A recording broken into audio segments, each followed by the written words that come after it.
You're listening to Mid-Atlantic Gravel, Travel, and Dirt. Hi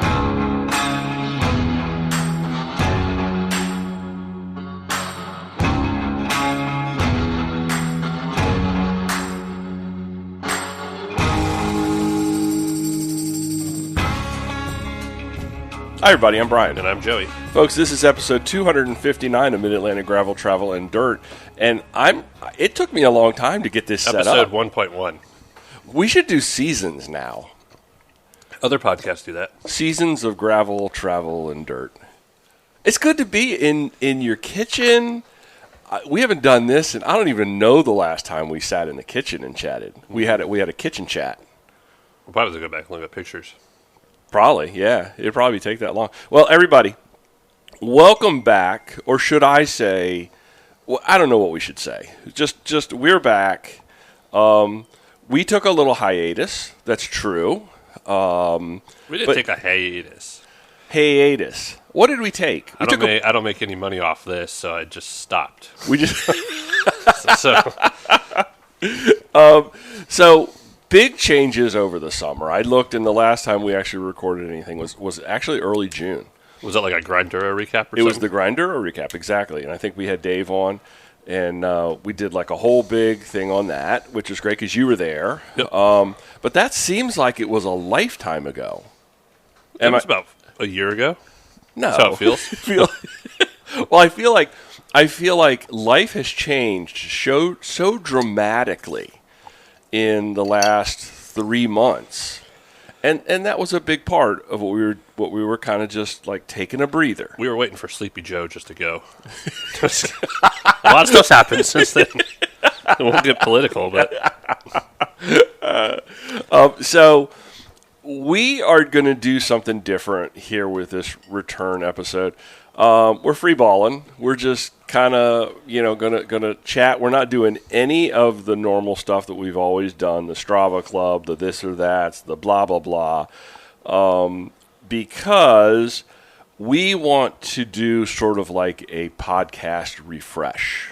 yes. And we want to hear from you, our loyal listeners, about what it is you would like to see us do with the podcast moving forward. That's reasonable.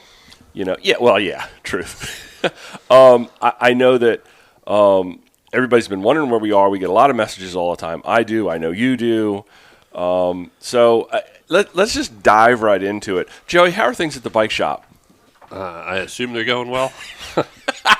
I do not work there anymore.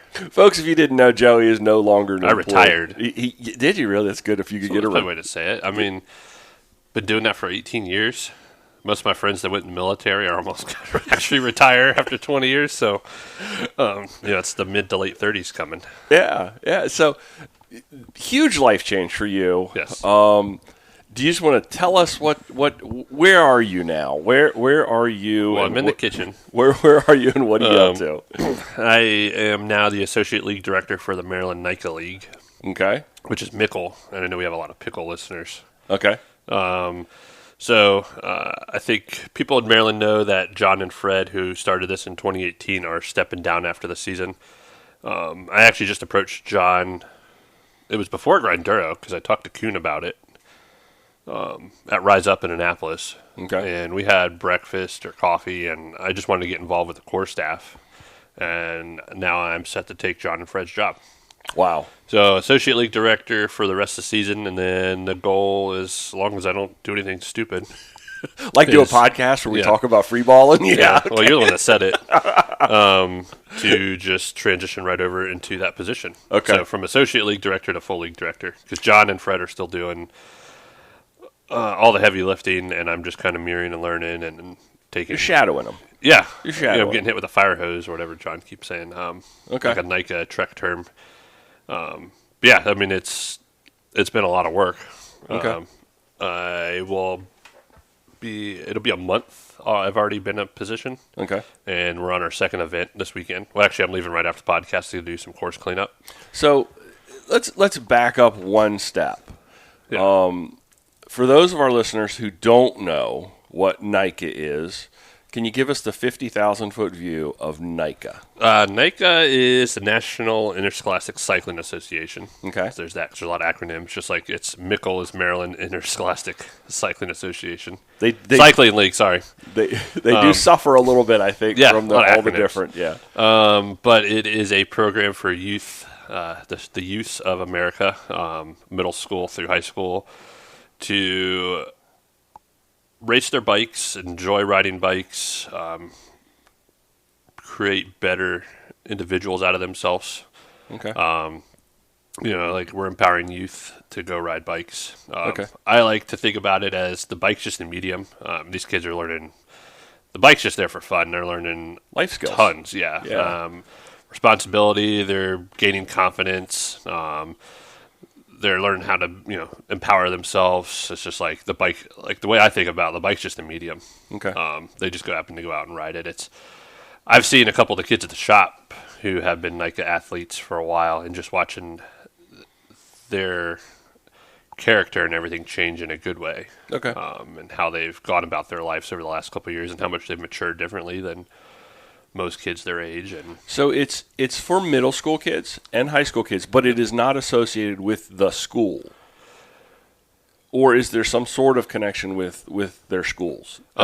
Yes and no. So there's ways different teams are set up. Like down here we have what's called a composite team, where it's pulling kids from all over St. Mary's and Calvert. Okay. You have certain areas where there is like a school league, where you have enough kids at one school, and hopefully that'll happen down here as we get more kids involved, where you can have, I want to say Mount St. Joseph. I don't know. They had like 80 kids. Like that was just a school had like 80 kids. Wow. At our first time trial, and I'm pretty sure I'm correct about that. But yeah, I mean you can't have it school related. There's a school in Utah. There's a really good article. There's a lot of articles about it, but there's a school in Utah where there's more kids on the NICA team than there like other sports teams combined, I believe. Like 250 kids. What is Utah? I mean, it's different levels Mecca. of state. Like Utah has like 5,000 kids. So does every state have a league, or there's some holes? There's some holes. I want to say there's 30 states with leagues. Okay. Across the U.S. Not every state participates, and there's other programs out there. But as a whole, I think NICA is kind of like the tip of the spear. It's a national organization. It's very well put together and organized, and it is a very solid program for the kids. Now, I'm going to ask questions you may not have answers, but that's okay. How long has NICA been around? Oh, thanks. I don't. It actually started as the NorCal Cycling League, which still exists. Okay. I want to say that might have started in. Oh man, someone's going to listen and yell at me. Ballpark it. I want to say I thought the NorCal Cycling 10 years, League 20 started years. in 2003, and maybe it became official in 2009. So the movement, let's just say the movement's about 20 years old. Yeah. That's like a ball. That's all I was looking at. It's just a ballpark. A ballpark. Yeah, I want to say it was fully announced as a league in 2009, which came from the NorCal Cycling League. Yeah, because it takes time for things to evolve and kind of gel and come together. So, the genesis might have been, so I was just kind of looking for that rough kind of like. Yeah.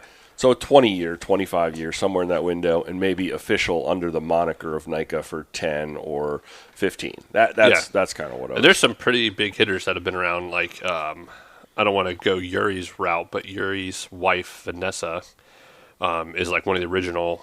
Yuri Oswald, sorry. A lot of people know Yuri Oswald. Like what I consider one of the OGs of gravel and gravel racing. And it's done a lot for the sport. But his wife, Vanessa, actually is one of the original NorCal Cycling League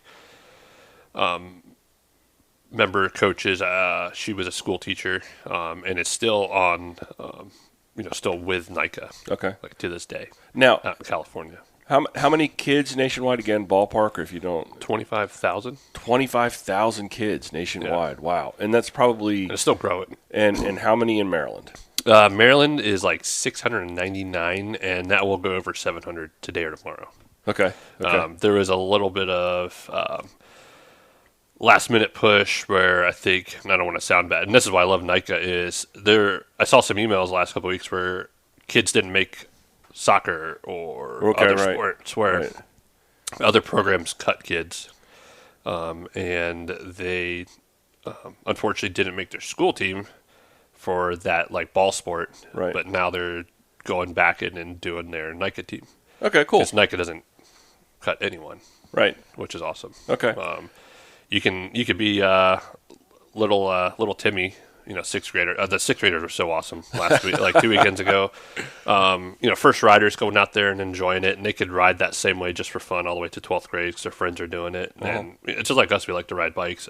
Yeah. Then you could have another kid who's tip of the spear, and it wants that scholarship to out to Durango or a Lee's couple McRae or a something couple like of the that. cycling schools, and Yeah.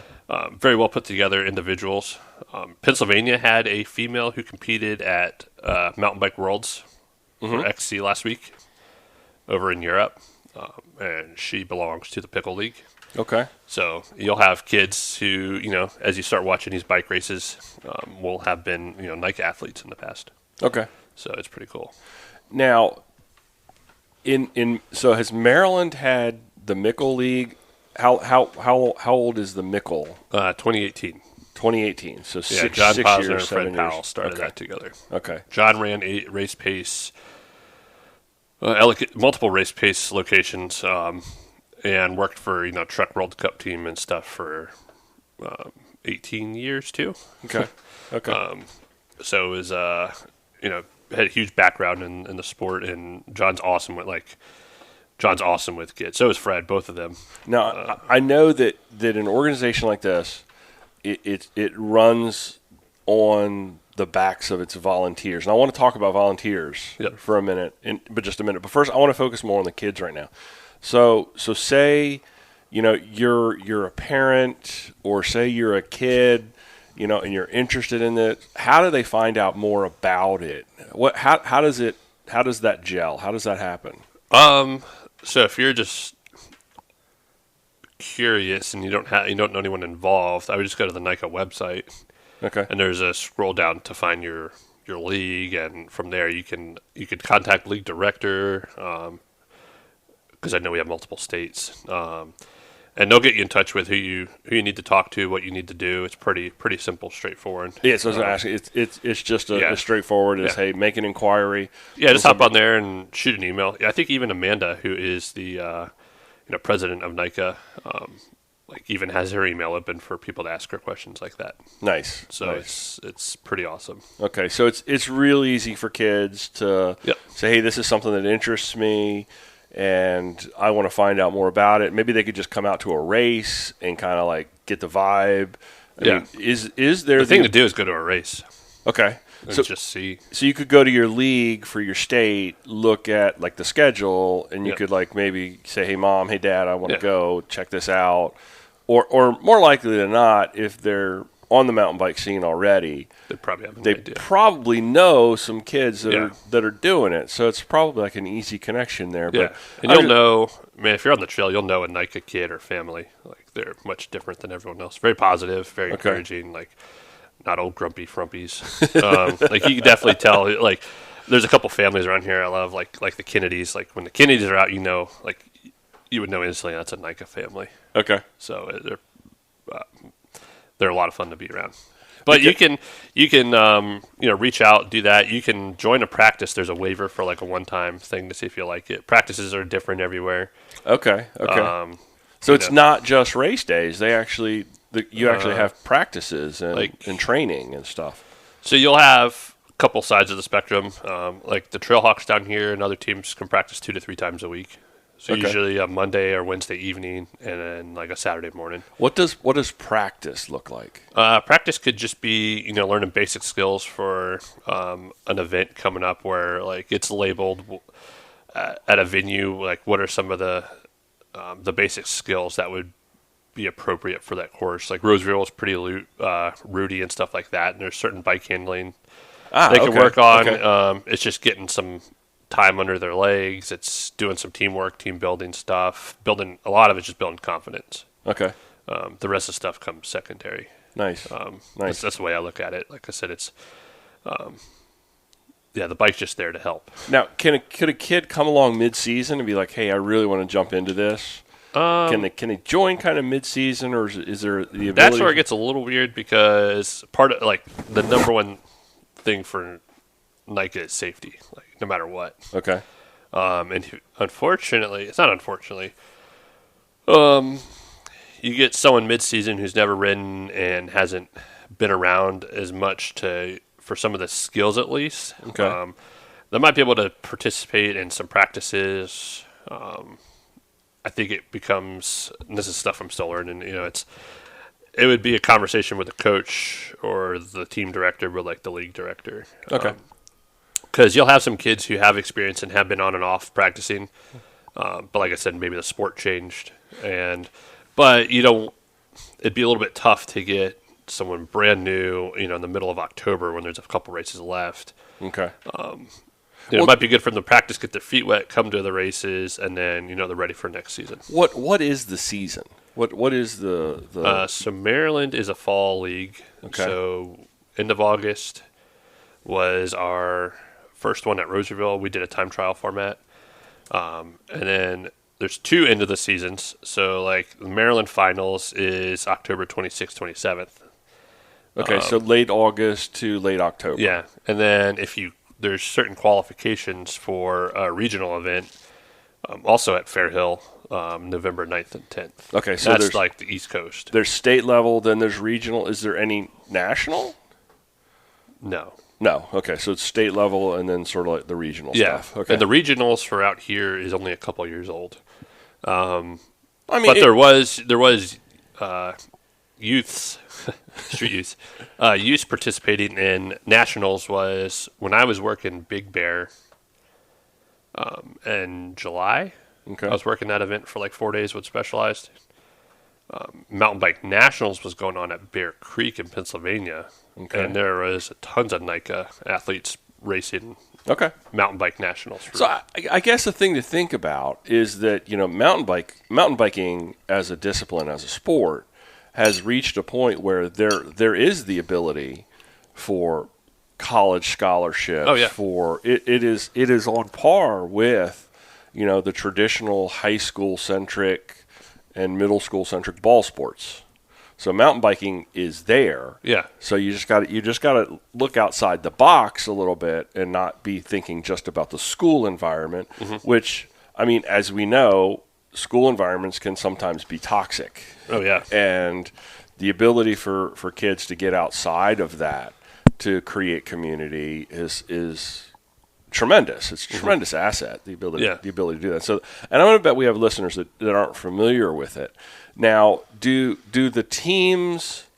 So the season is late August to late October into like a little bit of November. And there's some states like North Carolina and New Jersey are spring leagues. Okay, yeah. So there's different seasons, and do some of them do a fall season and then maybe a spring season? No, so it's one or the other. It's a lot of work to prep for the fall season. Okay. And just timing and everything else that kind of gives. That would be tough. There's other cycling associations like the Virginia High School Series, VHS or VAHS, depending on who you talk to. There's like a spring one that a lot of our kids out here participate in the springtime. It's kind of like a tune-up. So there is a competitor environment to NICA. Okay. There's something to give them things to do in the off season, where like that is just a state-run program. It's a little different, and NICA is broken into state programs, but it's still it's an umbrella. Okay. But like Virginia has that. Kelly Catelli, Yeah. she is the league director for. Does she live in New Hampshire or? They have like their own state league that's his own thing out there. Okay. So there's a couple of those things that exist. I kind of wish everything would get absorbed because I think it would help a lot. But there's other programs out there. So even though Maryland is and it's not like a kid can go race a New Jersey league. But that's why VHS has helped a lot of the Maryland kids get their feet wet if they wanted. Okay. It's a different structure, but I won't get too involved or too in depth on that. So do the kids practice as a team year round, or just during the season, or just maybe like before the season? For NICA, I think practice is starting like July 1st or something. Okay. For like Maryland. Okay. And I know that's a hard time of the year. I know some teams delayed a little bit because people are on vacations and all yeah. that. But that's like when an organizer practice. I mean, you have the kids that, just like other, athletes, that are, like, they're riding all year. Like, Yeah. during the week, they're not just riding the 3 days for practice. They're going out, like Waylon did like a 25, 30-mile ride on, like a road ride on his mountain bike the other night. Holy crap. He's done like 50 on that. And, there's kids that will train, at a different level. Yeah. And it's just like kids that just want to go have fun. Yeah. That's my favorite part. Mountain bikes are fun. Yeah. Mountain bikes are fun. And so it's almost like you're taking something that like kids are already, partially engaged with, and you're legitimizing it as a competitive, semi-competitive, or competitive league style sport, which is great, which is fantastic. It takes, I can imagine, a massive effort. I mean, I know my daughters were swimmers, and even during the summer, during summer leagues, and in high school, the parents, we were doing the timing, we were, all the things, and I imagine that MICL is no different. So what does it take from a volunteer perspective? What is your ask of folks that are involved? Probably that one word right there, volunteers. Okay. So it's the backbone of everything is volunteers. Okay. Like there's a couple staff members at events, but like we also have what's called a core staff, which is 28 in Maryland right now, where everyone at that point in time is doing stuff at the state level for events and programs for the kids. And some of those individuals also coaches and work full-time job. Like that's the big thing is just like other sports, all these people work full-time jobs. We're like, fortunately for me, this is my job. Mm-hmm. I'm still getting my feet wet, and it seems extremely intricate, but enjoyable. But yeah, the big thing is we need about 100 volunteers per event. Wow. And it's not like tedious. Like everyone, John tells some really good stories. It's like everyone that's there wants to be there. It's like cycling is kind of a family thing. Yeah, but I don't have kids. There's tons of people that don't have kids. No, I know. I wasn't saying that. Yeah. I'm just saying it feels like I know that just from some light interaction at the shop with some of the folks showing up, it's like the young kids will come in and it'll be mom and dad are involved at some level. Oh yeah. Yeah. It's infectious because I've seen families where it's just a kid that started riding. Now the families are starting to ride. Oh, really? It goes the other way. Yeah. Okay, cool. But yeah, volunteers. Need about 100 volunteers per event, and there's different categories, and you can sign up. Like Gabe, he did a sweep or a riding course marshal, where he was able to ride the course behind kids and make sure no one got left behind or anything happened. You can help with parking for a couple hours. You can do merchandise. You can do volunteer check-in, and volunteers get taken care of pretty well. You do a couple events, you kind of put your name in a hat, and there's prizes at the end of the season. Like John and Fred take care of everyone no matter what. Well, I know that they're going to eat pretty well this weekend. John doesn't. John and Fred don't skip on, especially for core staff. Yeah, we eat pretty well. Yeah. And so, how many teams make up the MICL League? I want to say it's 28 or 29. Wow. Okay. 700 kids. That's you're going to have to divide that up. How big typically is a team? Oh, these are too in depth. Trailhawks have 19 racing this season. Perfect. That's all I needed. You have teams with 80. Okay. You're looking for round numbers, and so they need coaches. What does it take? What does a coach for a team do? Big picture, 50,000. Big picture. There's different levels of coaching: 1, 2s, and 3s. Everyone starts at a 1. You're not just going to jump right up to a 3. You get your exposure to how the programs run. Practices. You'll have a head coach and other level coaches. But teams can't exist without coaches. Okay. And there's a kid to coach ratio, and there's at a certain. I will say NICA won't cut kids, but if there's not enough coaches, they can also say, hey, we don't have enough room. So it takes not just one thing. Everyone's goal is to get more kids involved, but and a coach, just as much getting coaches involved, and female coaches would be awesome. So it's not. I want to be clear too. A coach is not somebody who's like an expert mountain biker. No, you don't have to be expert at all. That's not what they're looking for. Stuff will get taught to you. There's classes you take. There's like an thing like called OTB, which is basic skills. There's different levels of that. That'll you take that pretty early, and like those are offered at races because races are multiple day events. They'll teach you the fundamentals. Yeah. So it's more about leadership and being a mentor and being there to be. Yeah, you could be pretty novice on the bike and to be an amazing leader, and that'll make a way bigger difference than this top 1% XC racer who's a horrible leader. Very just disgruntled all the time. You're motivating the kids. Yeah. You're instilling that competitive, but yet.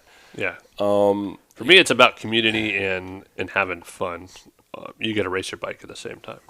Okay. So. Now, it sounds like you say the events are multi-day. Yeah. So it's kind of a quasi-travel sport kind of thing, maybe. Yeah. But you're not going, because I know when my oldest daughter was also in dance when she was in middle school and high school, and we traveled everywhere. It felt like we were, all the time. But it sounds like it's going to be fairly state-centric. Yeah, it's Maryland-based. Well, at least for us, because like regionals is also in Maryland. Okay. The furthest one away, I think, for most people is Deep Creek Lake, which is in 2 weeks for us. That's what we call an adventure weekend. There's like a time section, but a lot of it's about you've already done your first big race. You take a break, go ride, do some team building, have fun. Okay. And then there's like 3 more races after that. So it's maybe there's 2 more races after that. Sorry. So like this weekend is for most folks it's Saturday, Sunday. Okay. It's up at Button Farm in Montgomery County, and what's nice about that one and on a lot of them is. Yeah, travel can be expensive and hotels and everything, but we have camping options. Okay. And that adds to like the whole different level of how camping at a bike event is. And there's people that are closer or might get a hotel, and like some people just don't want to camp, but there's spaces for trailers, tents, you can sleep in your car. It's that environment, which is cool. It's, helps a lot. You got a family of 4. It gets expensive. Yeah. But you're not going to get the same atmosphere at a hotel. No. As hundreds of people, which there will be this Saturday. It's one of the things like we've talked a lot about the gravel community and how a road event is you show up at 5:30 or 6 o'clock in the morning, you ride the thing, maybe you get a slice of pizza at the end, and then you're gone again. But the gravel community feels like it's if the race is on a Saturday or the event is on the Saturday, the ride is you're coming in Friday night, you're hanging out Saturday. Yeah. You're not even, so it sounds like this is a whole weekend thing. Yeah. But wow, what core memories and these kids are building to be able to travel with their team, travel with their friends, travel with their family, enjoy that environment and that space and the outdoors. You could even show up Friday. Like we're going out for a few hours today up there to do some work, but tomorrow we'll be there early in the morning. I'll be there first thing Friday through like Sunday night. People can camp Friday night too that are coming. Like a lot of the Garrett County folks, up by Deep Creek, they're coming in Friday because it's a long drive from them. They can just get there, relax. There's pre-rides. There's events on Saturday. There's some organized stuff, like there's a night ride, but this year's theme is medieval or Renaissance. Sorry. Cool. So the night ride is like KNIGHT, but it's like at 7 p.m. and it'll get a little dark. And there's a program called Grit, which is girls riding together, and that's just an all-females ride on course on Saturday. And then we have a new moms group starting. There's all kinds of activities. Okay. So you're not just sitting there the whole time, and then so mom and dad are encouraged to bring a bike. Yeah. So one of the riders last night said that there's a moms. It's called Moms on Bikes, and someone wants to do a dad on bikes. The theory with that is, and other leagues have started it. But you get a lot of parents that just drop their kids off, and maybe they just go into the store real quick or hang out and read a book in their car versus let's have something at an event where we have some loaner bikes if they want, have some really good ride leads that will, just a basic, very basic ride.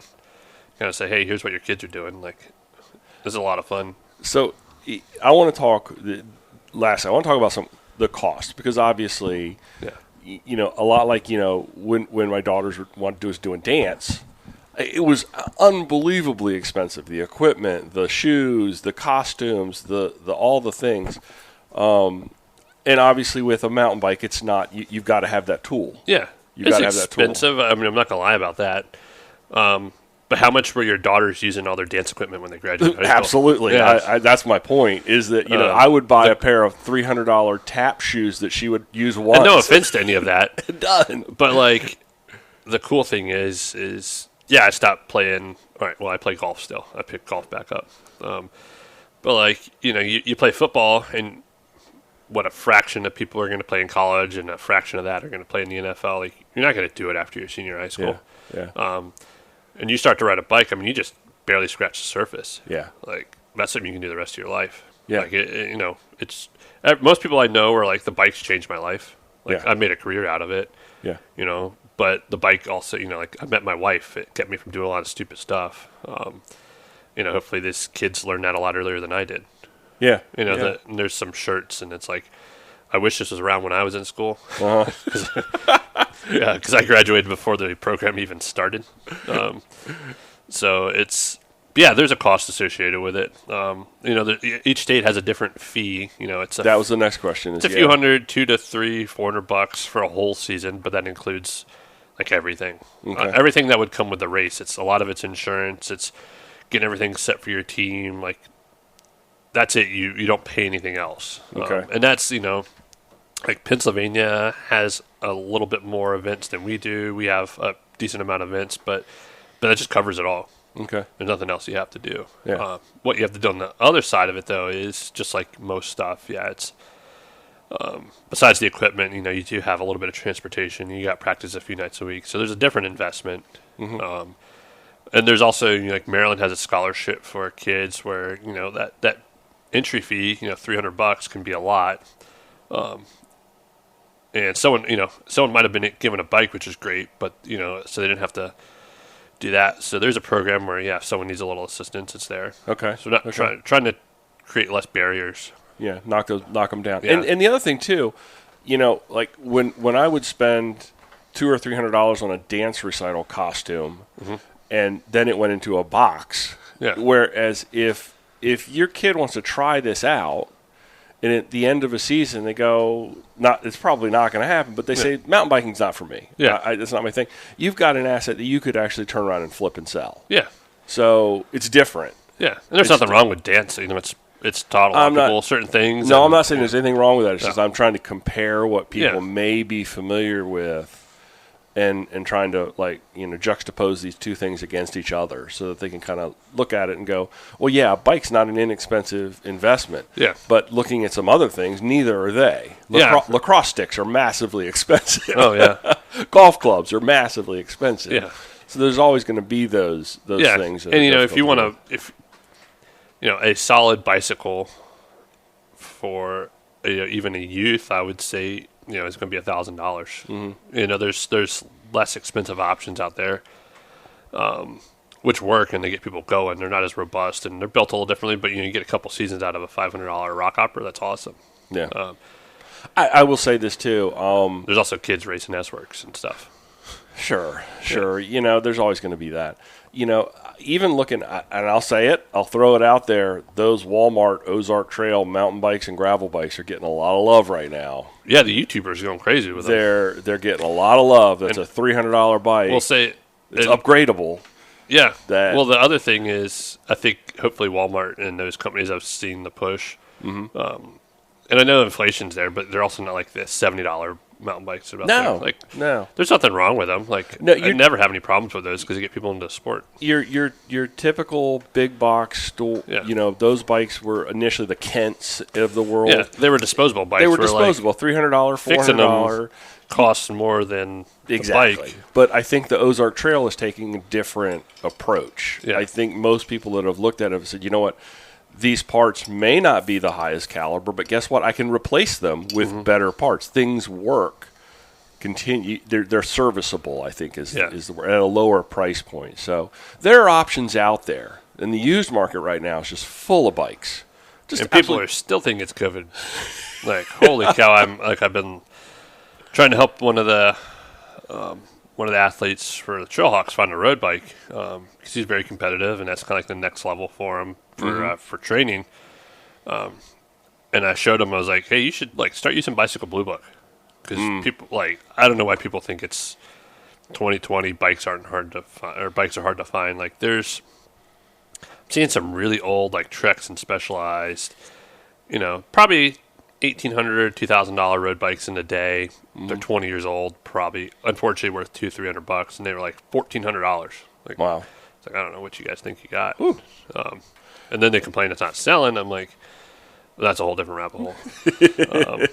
Yeah, there's a lot of the saturation's there, and people want way too much. Yeah, and you could just go out and buy a new bike for that price. Yeah. So. Especially at that price point and that level, and then it comes with the warranties and all the things. Yeah. So, I think the market will eventually stabilize and kind of calm down again. Yeah. So I have noticed, Joey, your world has changed, and you seem better for it, and I'm excited about that. I think you've found a place that you belong. Yeah, I think so. For a period of time, at least. You never know what's going to happen in the world, but I really feel like to hear you talk about what you're doing and the things you're doing on a daily.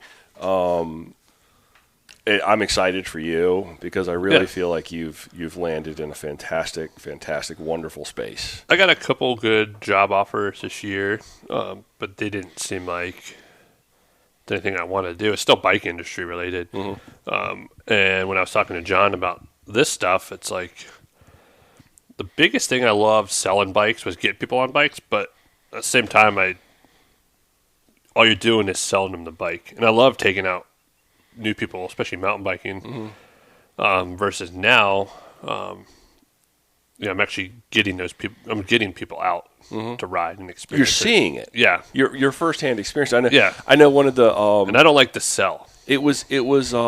I think one of the first weekends that you had made the switch, and we were supposed to have this group ride, and you were like, "Oh no, I'm going to go do." Oh yeah. The practice. It was the week before Rosaryville. The week before Rosaryville, pre-ride, and there was 100 people, 100 kids there, and multiple teams. And to hear you talk about that and the experience that you had with that, it was just like, wow, this is exactly where you belong. So like I said, you can sell the people the tools, and then they could never touch it. I don't know. I always felt I'm never a huge salesperson. Yeah, that's probably why you were good at it.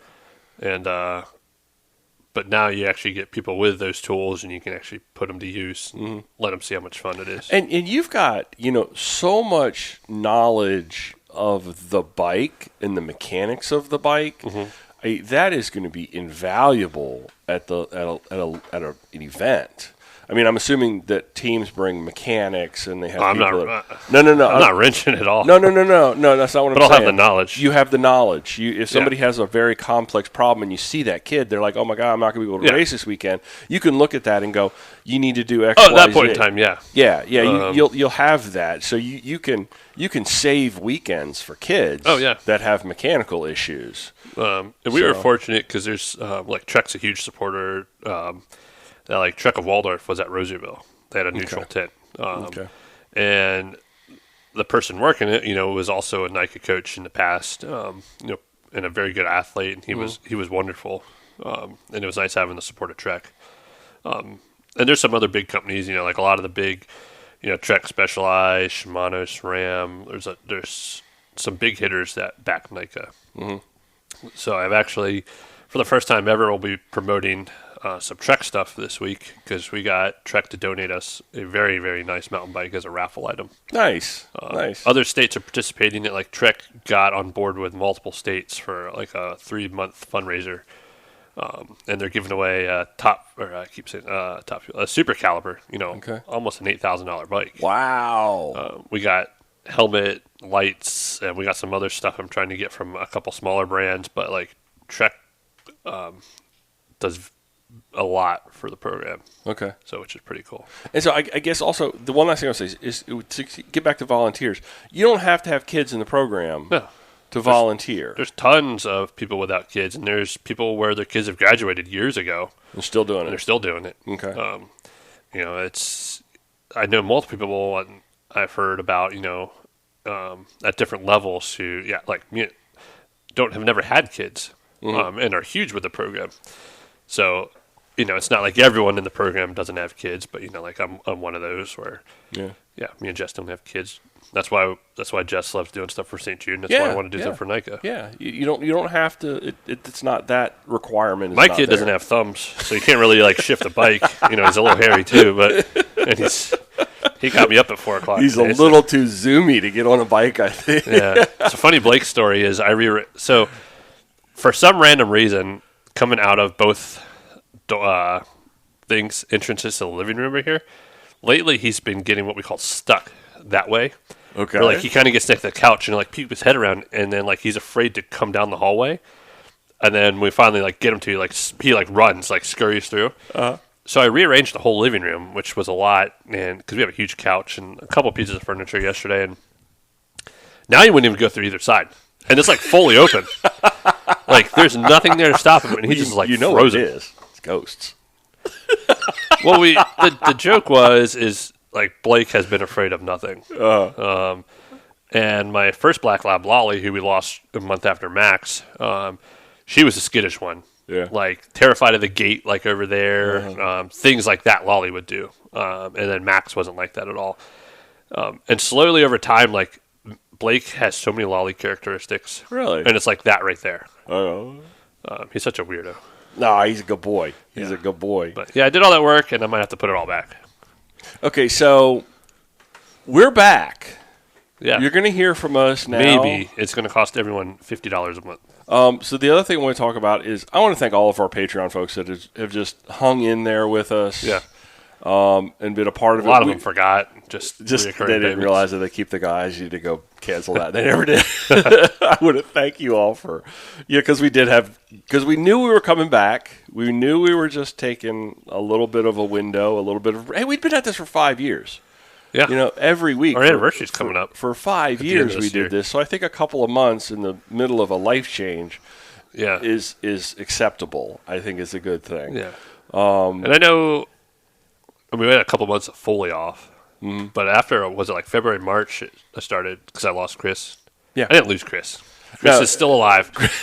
Who knows where he's living now, but I hope he's still in New York. It was 6 months of back and forth. It was a heavy burden on the shoulders in retail in a weird time of the bike industry, where everybody was booming, and now it seems it's immediately gone to busting. And it's just been a super weird time, and I am beyond the moon excited for this change for you and this life change, and for what it's going to mean for you and for Jess. Yeah. Your ability to be, a little freer and a little looser, I think, with regard to I'll say a little scheduling. looser. I will say it'll get busy, but it'll be a different type of busy. So your fall seasons, you're Fall's sort of busy season. like midsummer to end of the year, sort of like that window. Yeah, you're gonna have a lot of wrap up stuff after. Yeah, there's a lot of quote-unquote prep and season. wrap up, but there's different flexibility. I took that. I was on that call from National with the league directors yesterday on our bike ride yesterday. Yeah, I just had it in my ear, and I wasn't just anyone that needed to talk or anything. There's flying. If I needed to, I could have just stopped. Yeah, I said 10 words at one point in time on the ride. Yeah. A lot of it, I have been working from home, which is nice. Nice. This week I'll be tomorrow. Today I'm up at Button Farm for a little bit, but I'm back for the evening, and then Friday through Sunday will be full gas. And then we kind of got a week to start prepping for the next one in 2 weeks. Yeah. But then after Deep Creek, no, we have one more. There's a stretch where, like, unpaved weekend. Mm-hmm. I don't have the stress of the shop, and I have some different time. And if I need my computer, I'll be there. But I'll be at unpaved, Thursday night, maybe through Monday. Nice. That's a stretch where we have a couple weekends with no events. I got to check my camp reservations. Yeah, mine's RV Friday Winter. Through Sunday night into Monday. I might. We were talking about going out the night before. Yeah. So we'll see. Worst case is anyway, but like that gives me a little bit more freedom. But then there's certain things where there's some events that fall on NICA races. Yeah. And I found out yesterday, like, what was it, Hillbilly Roubaix that Larry, a lot of people posted? Yeah, Hillbilly. I will probably be at Trek headquarters that day. Larry sent me the dates. I'm like, I'd like to say I'm able to do more events and, check out and volunteer and stuff, but that's the one I definitely know I won't be here already. Hey, that's life. Yeah. That's life. But, I think I'll be at Trek in the middle of the week, but it's just one of those things where it's travel days. Well, I'll say this. I mean, I had gotten the sense that going to things like unpaved and buck 50 for you, it was never the break, because I always sensed, and you tell me this is true, you were always worried about what was going on at the shop. Oh yeah. It was I am kind of now. Yeah, because, well, let's be honest. It's been my life. It's been over 24 years since either you, Wes, or Russ has 20. 20 years? The shop just turned 20 and a half years old. Okay, so it's in the life of that shop, one of the three of you fellas has always been there. Yeah. And now y'all aren't there. And it's weird for the community as well. Yeah. Here. But I think everybody sees what you're doing and is fully like behind and supports you and what you're doing with this. Everybody's so excited about it. Everybody's so excited. And I'll be able to. I want to do more community focused stuff in the off season. Like wintertime, I want to put a lot of my time and effort into seeing what I can do trail wise down here. Okay. I don't know what's going on with like the other groups. Like, who knows? Like Smarta and stuff, but I'm not going to dip my toes in that at all. I don't know. I kind of want to put together some like Southern Maryland focused cycling association or something that focuses on all aspects, and whether it's just a hub for information or what can we do as a whole. It's not just you like. I hate the whole thing where it's like the club hatred because you ride for one club and the other. It's just like. Yeah. I've always been, I just want to, I hate competition. Well, more butts on bikes. We've always been about more butts on bikes. But now with what you're doing, it's more butts on bikes that will shape lives into the future, because the age that you're able to create that like entry point in, because a lot of folks, the bike is something that comes later in life. Yeah. They're not exposed to it at the high school or the middle school level. You're using it as something. You're using it as transportation. You're using it as a community thing. At least when I was a kid, that was our text, was the bike. That's how we texted each other. Oh, yeah. You never put it in the vernacular. I'm fortunate to say I was on the border of that. I think I was on the last 1% of, a 90s kid. Yeah. Where I think my sister got her cell phone in 2000. And then it was 20 cents a text. You weren't texting like you are now, but yes, I know. But when I was 7, 8, 9 years old in our neighborhood, the bike was my freedom. Yeah, I was a child of the '70s, so a little bit older than me, but late '70s and early '80s. That was how we, stayed in touch with each other, was the ability to drop a bike in somebody's front yard and bang on a door. Yeah. We rode our bikes to our homemade baseball fields and stuff, and we built dirt jumps in the woods. Yeah. I'm very fortunate, and all that stuff was coming out. My parents were pretty restrictive about it, which I appreciate. It's the stuff where you look at it now. It's like you get socks and underwear for Christmas, and now I'm like, oh my god, I need that. That's how it is, though. Wool underwear, wool socks. You have no idea. Excited. I get more excited about socks and underwear than most stuff in my life right now. Speaking of which, I need a new round of underwear. But no, it's very exciting. And I know that in the spring will sort of be your off season, maybe a little bit. It won't be event oriented. So I have a lot of training to do. I'm shadowing right now. Yeah. At first, I wanted to ask John. I've been working mostly with John. and doing some stuff with Fred, like I wanted to ask like 1,000 questions, and I was writing everything down, and then we finally sat back and realized like, all right, I could do a lot of different onboarding and start November 1st or after regionals. Pickle's mostly putting regionals together, so that takes a little bit of burden off of me freaking out. And I'm not even like a big wig or anything at that point in time. Yeah, me and John will be able to learn a lot. I'll learn a lot from national over the off season. Okay. And right after this season, John's already starting to plan for next year. So the ball's already starting to roll. So you can book venues and start planning. And I wish I could describe how much is involved on the back end, and I mean that in a good way. It's not just I think like some of my customers started doing a little research when they came in the last few days and just thought like my life would just be putting on working a bike race on a Saturday. Like that's just like the icing on the cake. Yeah, that's doing everything you've prepped for months, from a safety standpoint and a comfort standpoint to make sure everyone's happy and the right things are here and there, and it's laid out correctly. So, and I know from our conversations, you've expressed how efficient the national level is as an organization, state and national. Okay. I can't express how professional it is. Like time management was the big thing that I'm always like, wow. Like when I think everyone in the association respects everyone's time.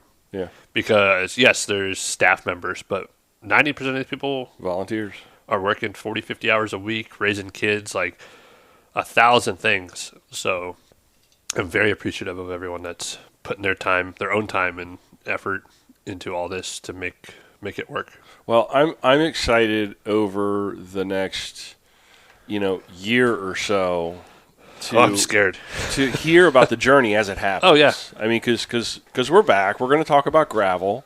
We're not just going to talk about NICA. We rode gravel yesterday. Yes, we did. We could do a little. We'll do a little blip about what we've been doing, but I've just been fishing and riding my bike, and I fished once. I had to clean my kayak out. I got a new bilge pump from my kayak. Nice, like an actual when it fills up with water. Smart. No, like the one thing I was really gung ho about was like, let's do gap. Yeah, and I haven't talked about it since. Yeah, but I have that little stretch. I do. We're going to plan some stuff for the spring. That's going to wrap around some after of your schedules. the rodeo rally. It was like the year of adventure, and then retail life got crazy, and it didn't let me do it. Hey, you want to do that again? What? Talk to Carlos and I want to do something. I am going to Florida for Christmas, and I told Jess, I was like, you might just leave me down here, and I'll fly home, or I'll put you on a plane, and then I'll drive home. But let's talk about that. Let's talk about let's get in touch with Carlos and see if there isn't some Florida thing in January or whatever. Well, I was trying to. I have a lot of photos and videos on my phone, and I was gonna start deleting this morning. And like the first one that popped up was Dave reading a review of like that gas station. You remember at the brewery? We were all sitting around in that circle in Florida. Yes. And everyone was talking about the gas station the next morning to get food, and it had like 0.01 star review out of 5. And then I have videos of Dave reading these reviews. I was like, man, I want to do this again so badly. Now, I will say, I'll give credit where credit's due. Dave did put together a couple bikepacking events in Pennsylvania in August. And I think going into this new job, I was like, hey, there might be a chance. Like, I text him, and there's a text where he was like, hey, here's this, and this, and I realized I didn't respond, and I thought I'd be able to get up to him. Well, it's like you said, this has been a whirlwind. It's been a wild year. Last few months, and Jess started a new job. Yep, technically still within the school system, but new school, new change, new grade. I've just been standing by, waiting, and I knew that we'd reach this point, and I knew the magic would happen. And we did our first ride together in a while, just us. Yeah, yesterday. That was nice. We need to make that a morning thing again. Yeah, and we took the Roubaix, did some gravel, which was kind of fun. It's kind of cool. We trespassed, but I don't think it was really trespassing. I don't know. Those signs, do it all the time. Those signs have always scared me, and you were like, ah. I will say the gate on the left that's actually gated. Yeah. when I first joined Scouts, my mom wanted to go see the camping area, and that was open. And she said she got like a couple 100 yards down, and about 4 guys came out of the woods with guns. Like their security system's amazing. Yeah, the power plant. Yeah, I mean, it's a nuclear power plant. Come on, we're by DC, and 9/11 shut that. They got that place so tight. Yeah, they used to have the visitor center in there, and they had places you could go fish. I used to go swim and everything. Yeah, there was all at sorts the of pool. stuff. The world's different. The world's different, but let's bring it back. But yeah, that's kind of wrap things up. My last day as a manager was August 9th. I technically started talking. I talked to Kuhn about this at Grinduro. Grinduro, PA is Pennsylvania's biggest fundraiser for NICA. Mm-hmm. So what better place to go help work and also get talk to another league director? Like, am I making is this a bad idea? This is like a huge. I call it a career change, but I'm still within the bike industry. But it is totally different. Yeah, and I don't think there's any other bike industry job like it out there. Mm-mm.